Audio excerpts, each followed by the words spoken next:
मेरा नाम नमस्कार। अर्पिता है। हाँ। मेरा नाम अर्पिता है और मैं बीएड फर्स्ट ईयर की स्टूडेंट हूँ। और प्रणाम सर। मेरा प्रणाम। नाम प्रज्ञा है और मैं बीएड फर्स्ट ईयर की योग हेल्थ फिजिकल हेल्थ एजुकेशन की छात्रा हूँ।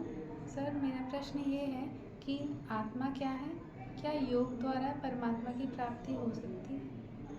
अच्छा, बहुत अच्छा क्वेश्चन। आपका क्या क्वेश्चन है?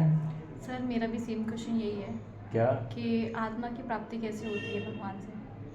आत्मा की ये बोल प्राप्ति। रहे हैं, ये बोल रहे हैं। बहुत अच्छा क्वेश्चन, क्योंकि तुम लोग ये पढ़ रही हो सब्जेक्ट में, तुम्हारे सिलेबस में है आत्मा। आत्मा को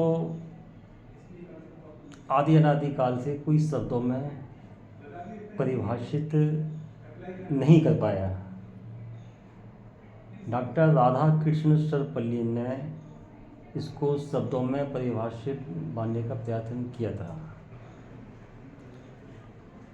उनके शब्दों से ये परिभाषा निकली, मन के अंदर बुद्धि से और जो गहराई में तत्व है उसे शरीर की आत्मा कहते हैं। जीव विशेष की आत्मा को जीवात्मा।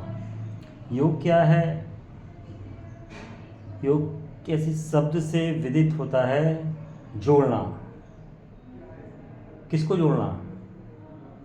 आत्मा को परमात्मा से। परमात्मा से। परमात्मा कहाँ नहीं है? इस सृष्टि के कण कण में, जर्रे जर्रे में परमात्मा है। महर्षि पतंजलि ने जो अष्टांग योग की संज्ञा दी, उसमें कहा यम नियम, आसन, प्राणायाम, प्रत्याहार, धारणा, ध्यान, समाधि। ध्यान किसको कहते हैं? निर्विचार चेतन अवस्था को। हम लोग थॉटलेस होते हैं। हम थॉट लेस होते हैं, विचार लेस होते हैं, तो अस्तित्व से, प्रकृति से, परमात्मा से जुड़ जाते हैं। व्यक्ति के जो विचार हैं वो सब विलीन हो जाते हैं, तिरोहित हो जाते हैं। अब वो अस्तित्व से, परमात्मा से, वही परमात्मा का मिलन का साक्षात्कार है। संतों ने, सिद्धों ने, भारत एक आध्यात्मिक देश रहा है। यहाँ जितना भी रिसर्च अनुसंधान है, सिर्फ परमात्मा अध्यात्म को लेके ही किया जाता है। वैदिक युग में ऋषि लोग जो भी ज्ञान प्राप्त करते थे, मुख्य उनका लक्ष्य क्या था? परमात्मा की प्राप्ति।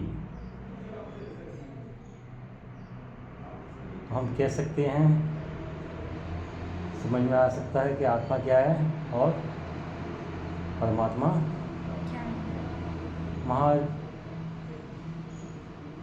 कृष्ण भगवान ने श्रीमद् भागवत गीता में परमात्मा के 4 रास्ते बताए। एक चौराहे पे तुम खड़े हो, ज्ञान योग, ज्ञान से परमात्मा को पा सकते हैं। भक्ति योग, भक्ति के द्वारा।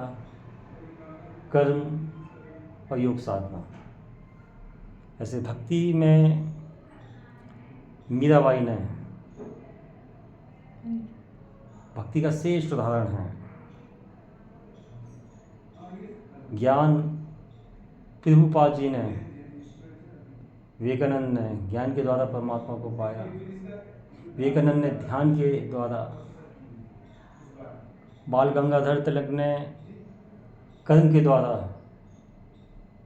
इसलिए 4 रास्ते पे आप व्यक्ति अपने व्यक्तित्व के अनुसार, पर्सनालिटी के अनुसार, संस्कार के अनुसार परमात्मा को पा सकता है,